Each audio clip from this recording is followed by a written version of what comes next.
Welcome everyone to Politically High Tech. The random deck. If it was just a deck of Uno cards, you get a whole bunch of wilds. And it's gonna be wild for some of you, especially if you're blockheaded, closed-minded, have a your own preconceived notion of spirituality is. If you just think it's just wakey and all this other stuff, then you still got some learning. I'm trying to be nice. You still got some learning. Okay, expand that organic computer of yours called a brain. All right. So I have guests here, and we having more people from Canada. Yep. All awesome people from Canada. And to be honest, I need to get to Canadian politics. I'm kind of ignorant on that. All I know is that, I got a controversial opinion of Trudeau, but don't worry, I'm not going to talk about politics. I know it's politically high tech. This is the spiritual type of episode. And this is a very important one. This is about relationships. Without it, humanity would have been extinct a long, long, long time ago. I'm talking about, cavemen who the mammoth would have just crushed them and whatever barbaric animals back, whatever animals back they would have just killed off humanity. Okay. So relationships is important, but maybe not just talk about tribal and survival kind of relationships. We are past that. If you're watching this, I have a background of a physical man and a physical woman. And why do I say it like that? Because I won't be surprised. There's spiritual nuances. I'm just playing it safe here. Okay, I'm not going to pretend to understand every single thing that my guest see. I'm going to say the name right now, Katrina Bos. Yeah, just like the one who manages you. Yeah, that's her. Okay. The one that tells you what to do. You might not like him or her. Yeah, that's how you pronounce her last name. It's not going to be booze. Okay, like the one like to drink. Trust me, I have sound that in my head. It didn't sound as good. Okay, as I said it out loud. Sometimes you gotta say it out loud just to make sure that your head is okay. All right, because sometimes your head you got some weird ideas, and just say it with yourself first, just to make sure it sounds right. Yeah, it's not booze, it's boss. Okay.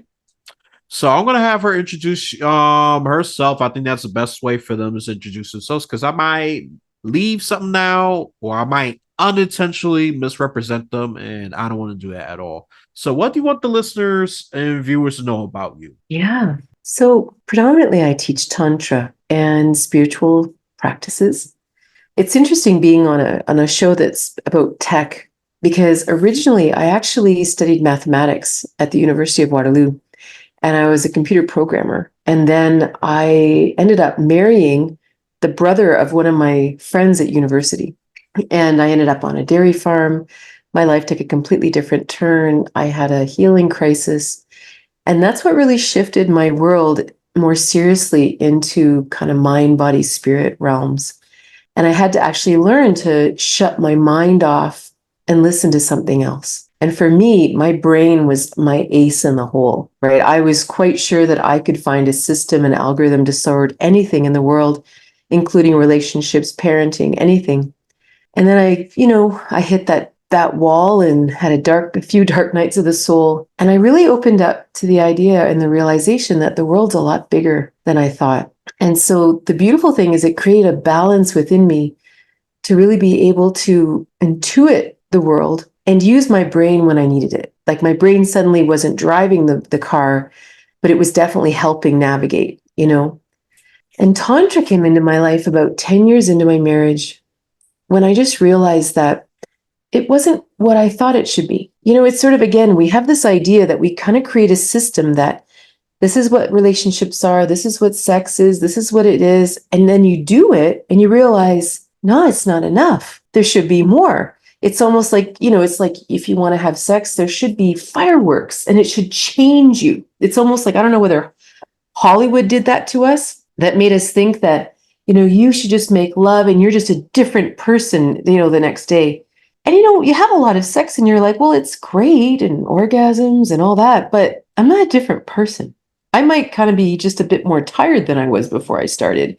Like, really? And so when I discovered Tantra, that changed everything because the foundation of Tantra is that we are both divine and physical beings all the time. We're not separate. We're not lost. It's funny because even in the tech world, and I can't speak for everybody, but I know for people like me who can be super heady, I can literally create things in my brain, scenarios in my brain, and live there. Like actually have no connection to the real world at all.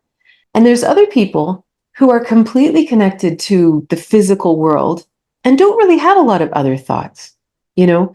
And in spirituality, it's the same. Sometimes we're really, really connected in the world, and all we care about is money and success and relationships and sex and whatever. And maybe we go to church on Sunday, or maybe we burn incense. And then there's other people that are like, I am a devout whatever. It doesn't matter what it is. We could be a Christian, a yogi, a Hindu, it doesn't matter. And that's all I care about. And money and sex and power. That's nonsense. That's just taking you away from your path. And Tantra says, no, it's all meant to live together. You're meant to be this beautiful divine being at work, when you're making love, when you're in relationship, when you're everything. And that's where Tantra fits into sex and relationships. It's not really about sex and relationships any more than it's about golf or, about work or anything else. But in the West, when we apply it to that, because relationships and sex, I think are one of the place where we're the most wounded. And so if there's an answer for that, if there's something we can do to help, we're like, bring it on. And Tantra has a lot to share because part of the reason we're so broken in relationships and intimacy is that we do think we're just physical. We think we're kind of just animals, or we're just monkeys that stood up, or we're just sort of robots, or we're whatever. So we interact with each other like that. We have sex like that. And then we just sit around going, there's got to be more. And so this is why Tantra is a massive passion for me. Just how we apply it to every part of our lives, every relationship. Okay, well, I got my very first super predictable question. Cheap drum roll, please. If you didn't hear that, don't worry. The drum rolls will be upgraded for next season. Just gotta deal with this one. I ain't got cheap drum rolls. Well, imagine it. Use your head. Yes, I'm being a hypocrite right now. Use your brain. You pick. You generate the drum rolls. Okay. Don't insult me. At least I'm out here trying to entertain you. Okay. All right, enough of me trying to have some of my hypothetical arguments. All right, so for this is gonna hit into some interesting territory. This is definitely not for kids. So if the kids are somehow listening to it, minor, if pass this to your mom and dad again, they are failing you. Not supposed to listen to this. This is supposed to be at least 18, even though I throw my eyes roll on that. I prefer 21, but I'll compromise at 18. All right. Maybe who knows? Maybe this thing could cure their wounds because social media and Hollywood, to your point, has really warped so many people with relation with sex, money, drugs, relationships, what have you, all the above. Movies has really warped up people's sense of reality. So yeah, I'll blame Hollywood and social media with all these one quick liners that's supposed to make them seem like they're geniuses of the world, even though they're just unintentionally or intentionally just deceiving a bunch of people. That's all I'm going to contribute to that. Yeah, I'll have to agree with that. If I'm going to blame and sad, I think the culture of family is deteriorating, and just to go even a step lower, I think just the constant relationship is deteriorating. So that deteriorates, everything else deteriorates with it. So Yeah. that's all I'm gonna say about that. What does the boss lady think? What does tantra really mean? It's a way of living in the world the way we're designed, that we really are these epic beings. It's like imagine you go out the first time you ever see a mountain, right? You're in New York, so you're like me.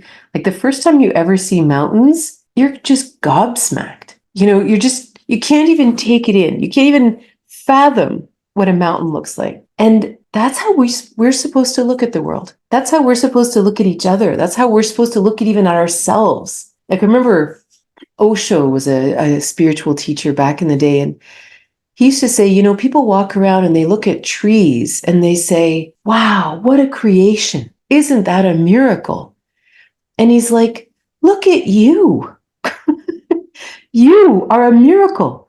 Every one of us is an absolute miracle. And that's really what Tantra is, to live with that wonder all day long. It's no small thing. It's easy to say that.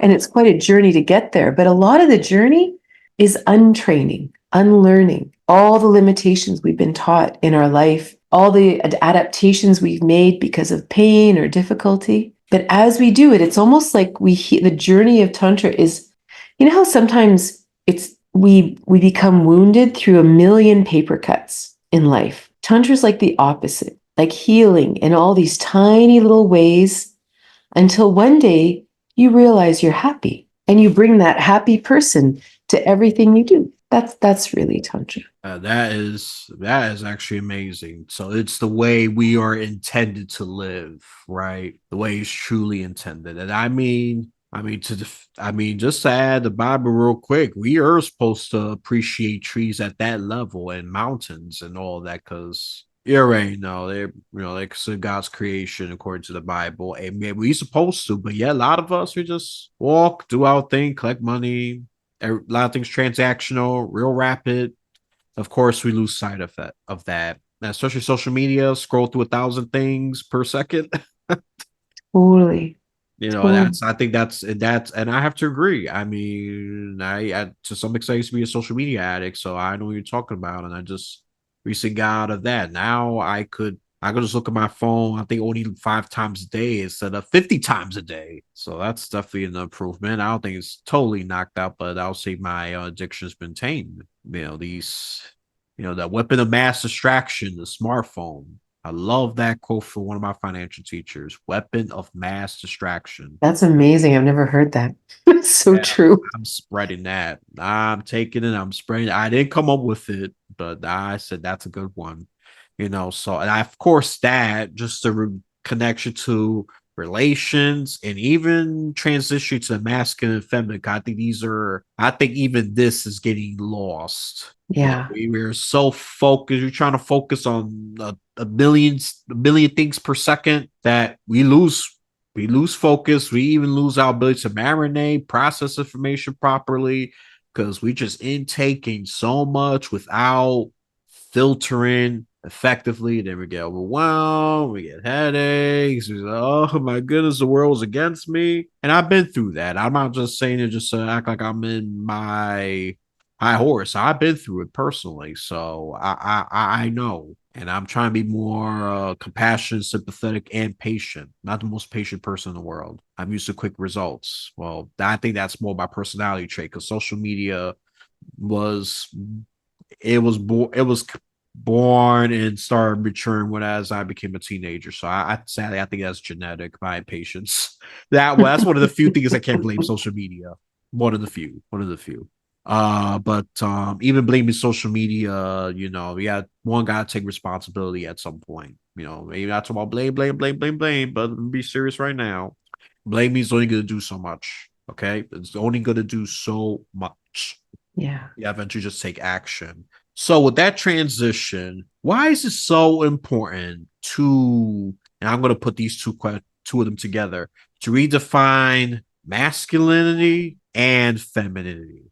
Yeah. So part of the tantric path, so the masculine and feminine, it sort of lives within this world of teaching. Because again, if we want to connect with each other, how do two things connect? Even if we just forget about gender for a minute and we just say two androgynous things, it could be me and an apple, it could be two people, it could be me and the mountain. How do two things connect? These are through the universal energies of the masculine and feminine. And for most of the time, it's not gendered at all. It's only in heterosexual relationships that we even see it in intimacy. But for the most of our life, it's as simple as I pick up the apple. So I'm in the masculine because I am acting upon the apple, right? Or maybe a parent protecting a child. The parent is in the masculine, the child is in the feminine. If I'm speaking and you're listening, I'm in the masculine, you're in the feminine. It's just simply one is filling the other, one is protecting the other. One really common one is structure and chaos. That, let's say someone is really going through something and they're going through really confusing emotions. The most important thing we can do is actually dive into those emotions. Well, the only way to do that is to have someone who creates a stillness point that allows, almost like a tether. Like if someone's on a boat and someone's deep sea diving, you need someone to hold your rope or hold your whatever. And as long as that person's steady, you can really explore what's going on. The challenge is that because we've lived in this patriarchal domination paradigm for millennia now, anytime we interact with each other, we're interacting in separation, and the masculine energies, and it's not necessarily men, it's anything that's in that masculine polarity that should be actually caring for or nurturing, like a school system, but instead it dominates. Parents who should be creating a safe place for children to grow up, they were placed in a punishing role or a controlling role. Governments, all these things. This is where the domination paradigm threw the masculine way out of whack, and the feminine was oppressed, and not just women, but emotions, reality, chaos, wildness, everything that actually is real. Like nature is real, and this is the feminine in every one of us. But it was oppressed to say it's wrong, it's bad, emotions are a distraction, you can't do this. You can't have intuition. How do you know that? This is why people got burned at the stake and things, right? And it's like, so unfortunately, in this situation, the masculine just became this gender stereotype of the patriarchy. Big, strong, tough, stoic, angry, violent, even, right? That this is the sign of real masculinity.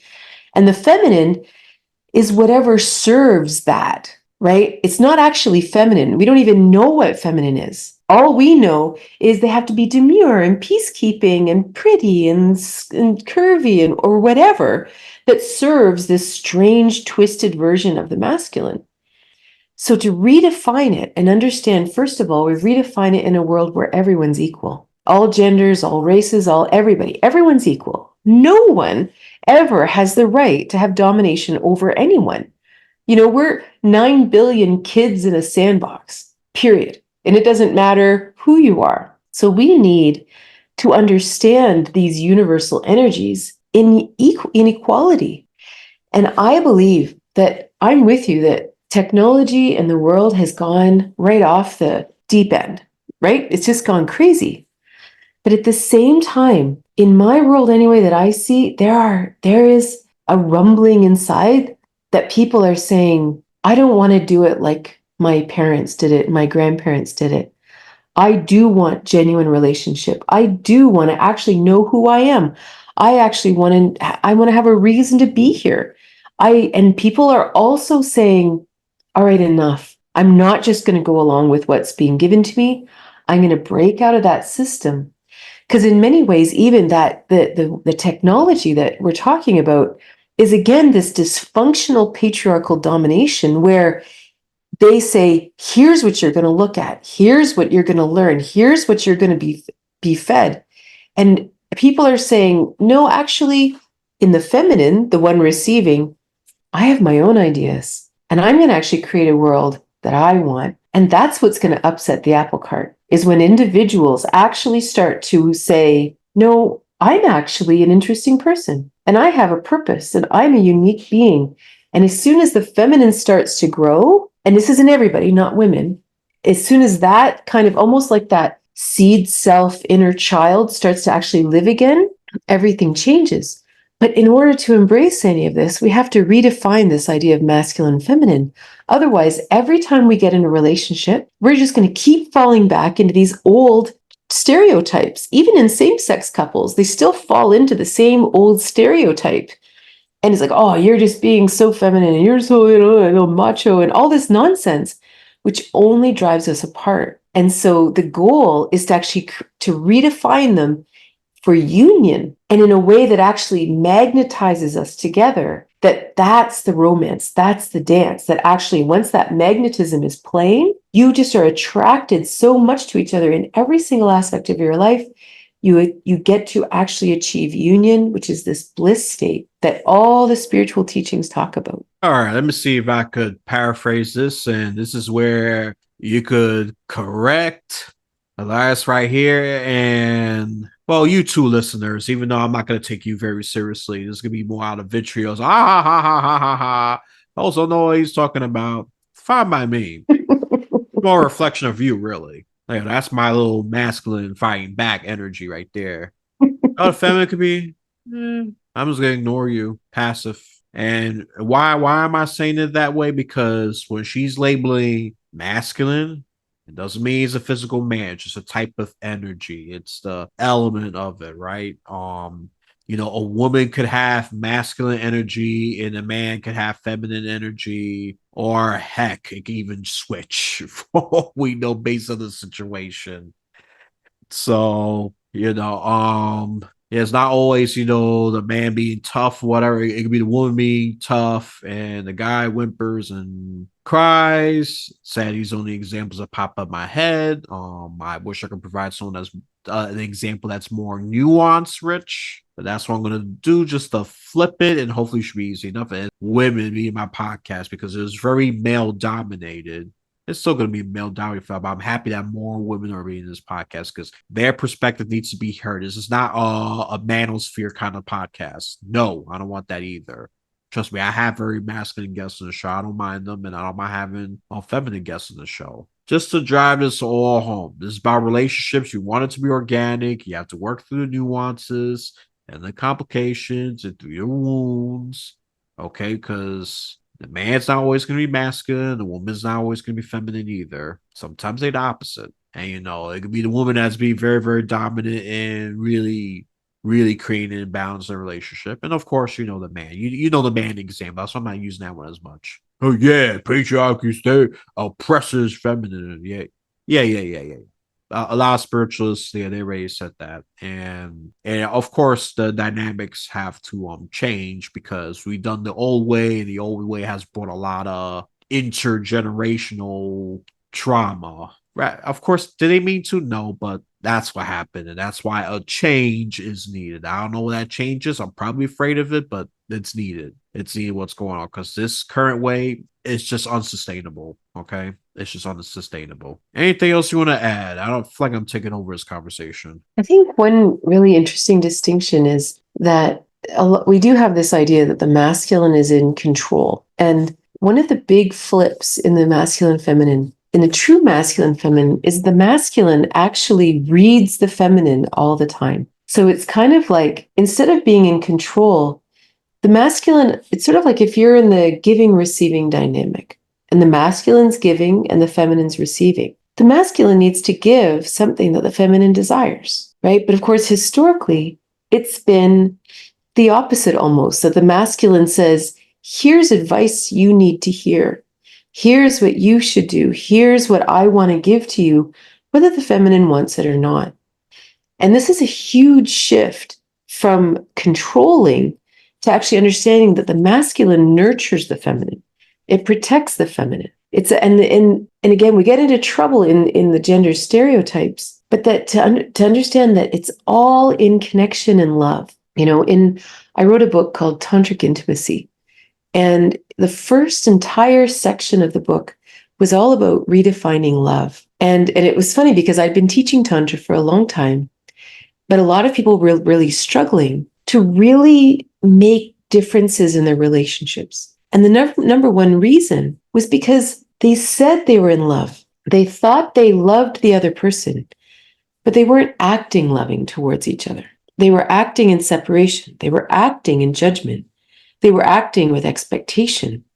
And all of these things push us apart. And so the first section of Tantric Intimacy all talks about the three kinds of love that they talk about in ancient Greece, where agape is the foundation, which is respect and kindness to each other, to really look at another person and say, I have no idea what I would do in your position, and really respect their journey.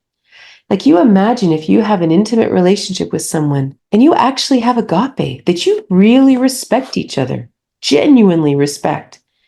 Well, if you really respect the other person, you're going to be kind. And when I would teach this to couples, one of the questions they would get in their homework was, do you believe that you can be kind to each other every day for a week? And over half the couples said no. They were like, well, that's boring. Or sometimes I'm angry, sometimes I'm tired, sometimes I've had a bad day, sometimes they piss me off. And it's like to actually be unkind to someone, that pushes us away. And it creates these little barriers, which we have to have because you don't know when the next blow is going to come, right? And this is really a big deal. This foundation of kindness and love, because none of this works without it. Like, as soon as we just start talking about dysfunctional relationships, none of it works. But it really is possible. Like, I really think people are seeking something deeper. And so that's why I'm so excited to share all this with everyone. So, Yep. Can you feel her positively powerful, spiritual energy? If not, just rewind, clip it, keep playing her over and over and over and over again. Hey, yeah, I'm using a technological solution to this. Yes, yes, yes. I'm not ashamed of it. Okay, I really hope you're getting this, listeners. I'm okay. I'm not going to be serious. Such trying to be an indirect, smart aleck here. Yeah, I think I think I know there needs to be realignment. Forget I think. Look, the current way is just not working at all. No, it is not. And if you think it's working for you, that's because you're doing spirituality, you're just not admitting it, and you're just acting like a normal person in social media just to deceive others. Okay? That's what I'm gonna assume. Whether it's true or not, it doesn't matter to me. But I do agree that we need to really redefine that because you already said something that's already been trick, and I hear this a lot, even though I'm not a couple expert. Oh, kind. Who the heck wants to do that? I want some excitement. Heck, give me some dysfunctionality. They accept dysfunctionality as a norm. totally, Yeah. totally. And to me, it's just wow. So no wonder people so warm. No wonder relations are declining overall. I'm not saying great ones don't exist. They do exist. But just don't refine that as social media. That's gonna be extremely hard with all that algorithm. You keep loving dysfunctional relationship, the algorithm's gonna feed you even more dysfunctional relationships. Yeah. Well, and it's different today too, because even like I got married 30 years ago. And even then, everyone just got married. That was the next thing you did out of high school. You just got married. And then you had babies. And so now all of a sudden you're in a relationship. I truly didn't believe I would ever divorce because I really believed in marriage.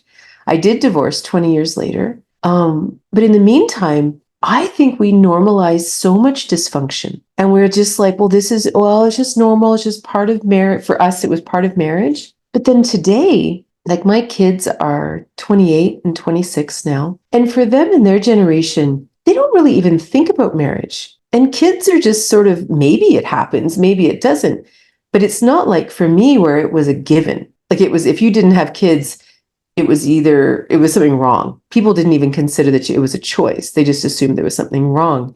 Whereas today, it's very odd to actually even have children, which changes all the relationship dynamics. So suddenly you're not staying together because of children. You're not staying together for reasons because you got married and they spent thousands of dollars on a wedding or something like that. So when you're in the relationship, you realize, wow, this really sucks. You leave. And so it's not, and I think it's great. I think that's really important because what it means is we're getting pickier and we're getting more careful. And that's what's going to turn it around, because then there are going to be people who are going to be like, you know what? I want to know a new way of doing this. My very first course that I created about 11 years ago was called Foundations for Tantric Intimacy. And it's still running on my website as an online do-it-yourself, like you just do it in your own time, because that's what we need. We need an entirely new foundation to build relationships on, because the old one doesn't work. The old one brings us to where we are now. And so, but I think people are seeking it and the information's coming forward. So I think it's a very exciting time. for people who want to be in relationship. I do agree a radical shift is definitely needed. I'm going to capitalize that word because just because it worked, I don't know, a couple of decades ago doesn't mean it's going to work now. And yet, and I do agree to the pick. I think there's so much options that it allows us to be pickier, more careful. Okay, if it didn't work with couple one with the first guy or girl, number two, let's try number two, number three, maybe to 20. Some may either give up, some say, oh, I found the one. Great, right?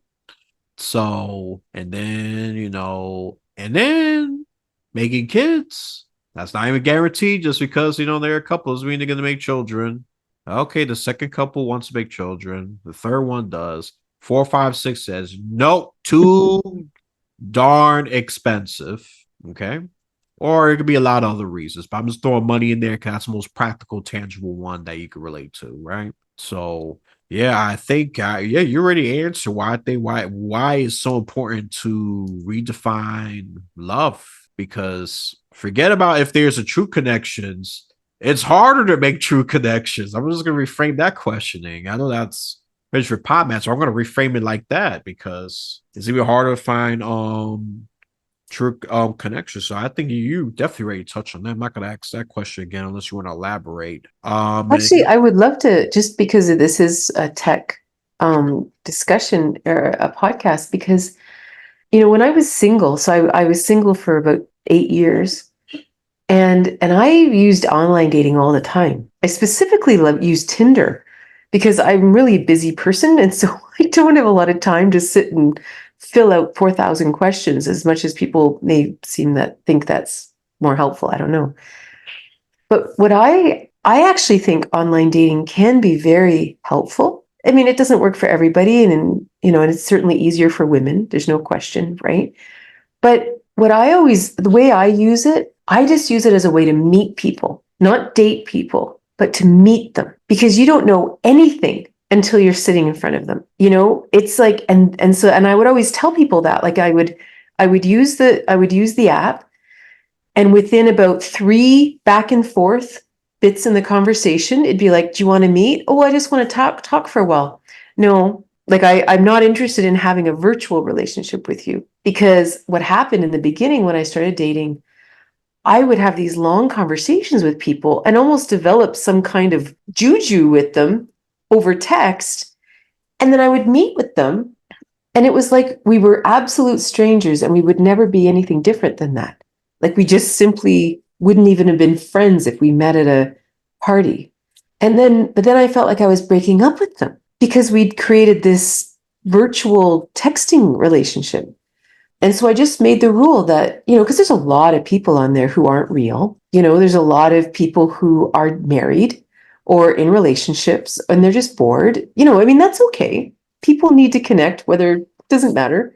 But I was only interested in actually dating. And if you didn't really want to meet, then I don't want to talk to you. And so that was my whole thing is I think it's a great opportunity to meet people, but I would always tell people that this isn't a date. We're going to meet at a coffee shop.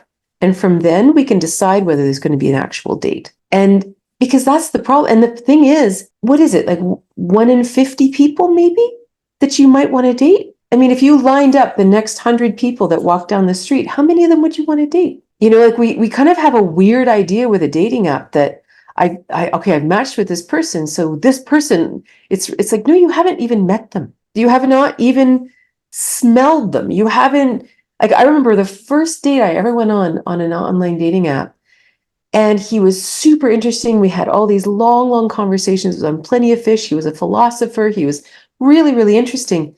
And we were meeting at this coffee shop, and he was just getting out of his car. And there was just something in the way he moved. I hadn't even looked at him.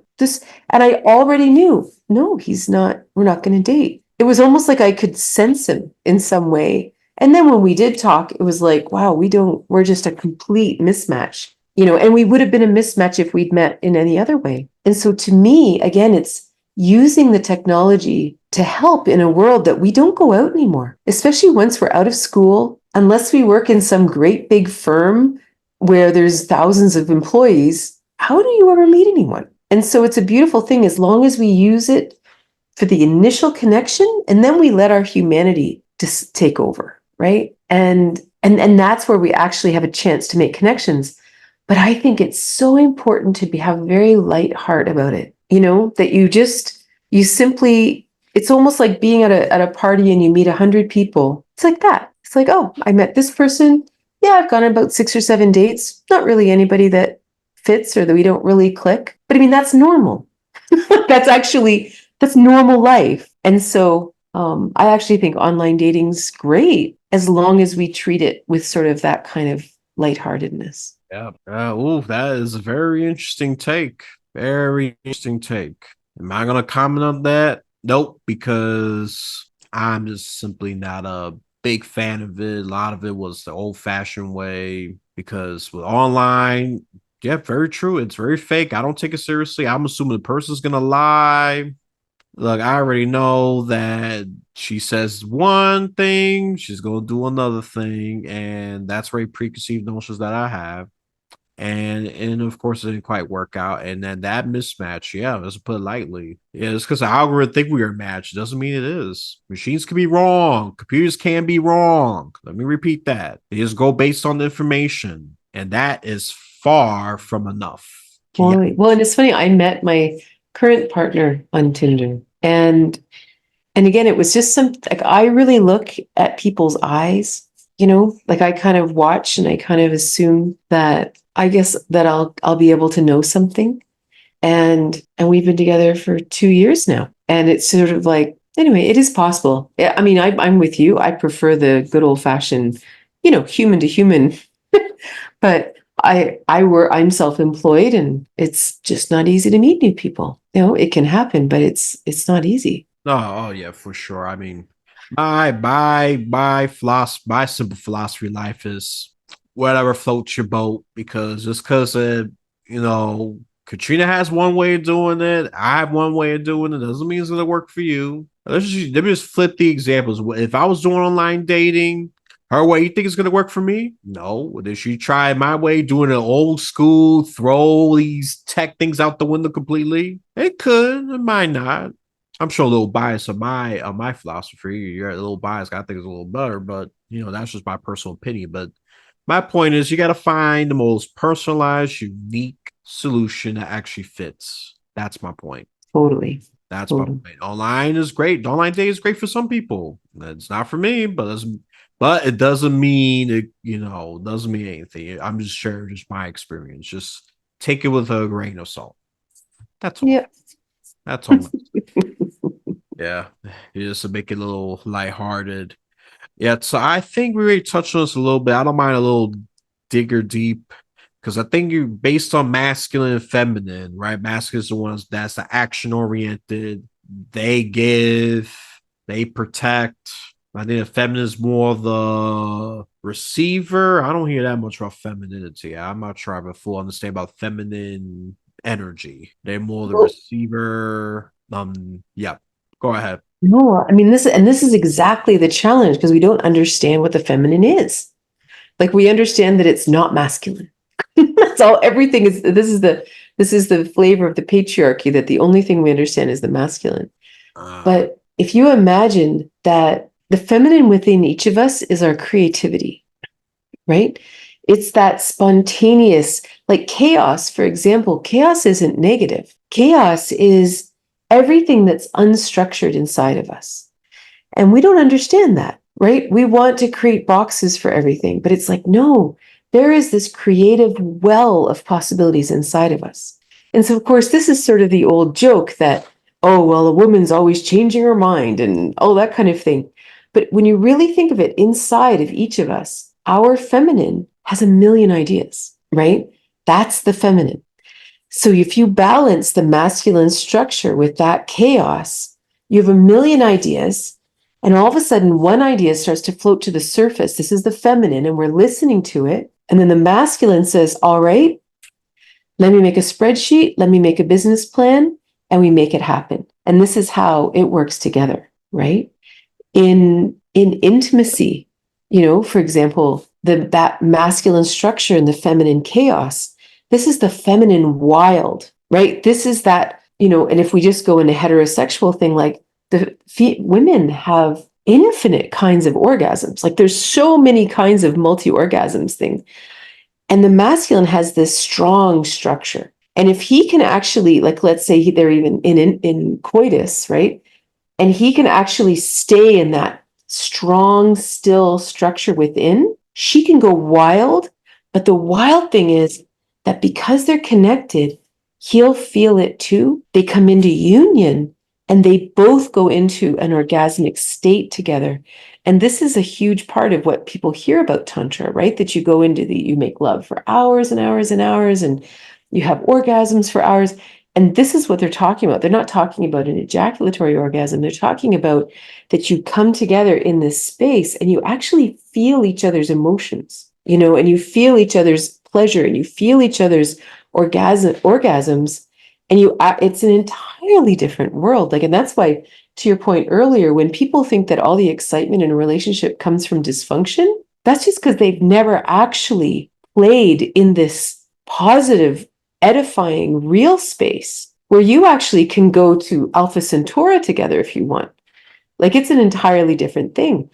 But this is these opposite energies of chaos and structure, or giving and receiving. Like it's a huge deal, like even in the feminine, to receive. Like how many people would love to have a feminine to receive, to receive them and actually to be received, for someone to look at you and say, I want all of you. That's a huge deal. It's not just like laying there doing nothing.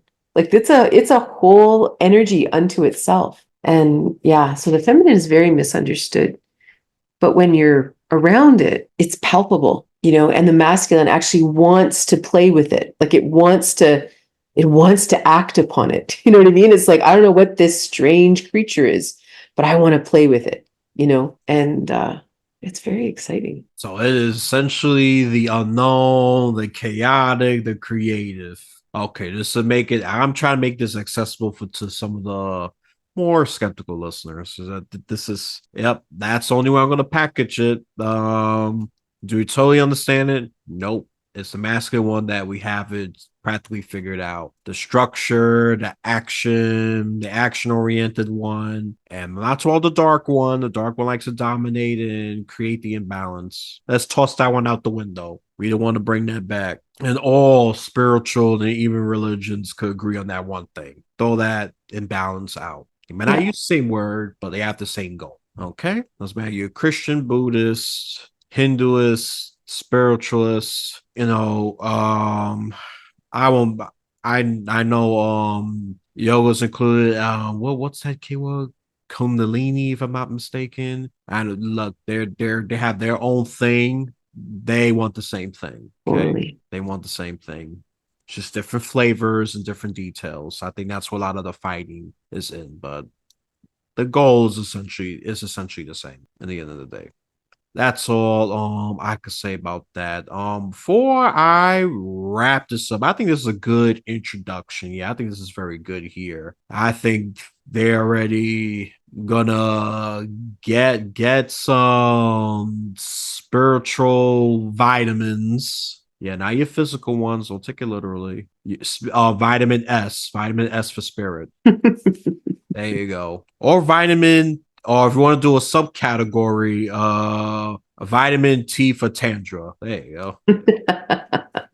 And take those vitamins and then reject the the fake ones that just or they're just all placebo. They do nothing. Crap. Total crap. Wasting your time. Your digestive system is just gonna just get rid of it. Doing all that work for nothing. Of course you'll be disappointed. All right. So look, I know this is odd for some of you, and of course, it's gonna be as odd for me. But I'm a curious-minded person. I was like, what the heck is this Tandra? Because I've never heard this before. Never, never, never, never. I heard about a bunch of different spiritual stuff, but this one has a different angle. And you know what? It's a very important one too. One of the most important, besides food, clothing, all that. Social aspect, the relationship aspect is just very, very important. All right. That's all I'm just gonna say about that. So let's do the shameless plug-in, the very capitalistic part. This is probably the least spiritual part of the podcast, but hey, we all gotta make a living, right? And so go to KatrinaBos.ca. That is KATRINABOS. Yes, only one S for boss. .ca. You spell it with two S's, you're wrong. It's incorrect, and you're gonna go somewhere else.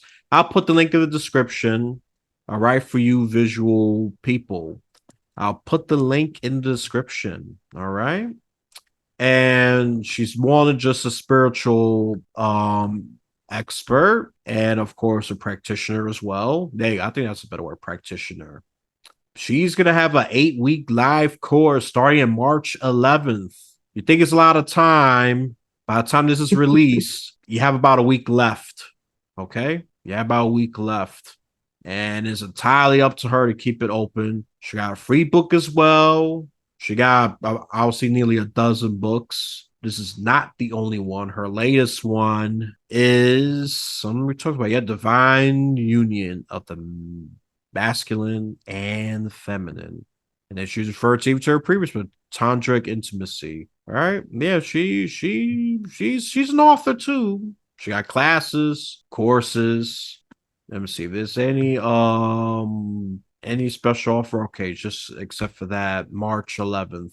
All right. Don't take too long, okay? Don't take too long now. Use your masculine energy to sign up. There you go.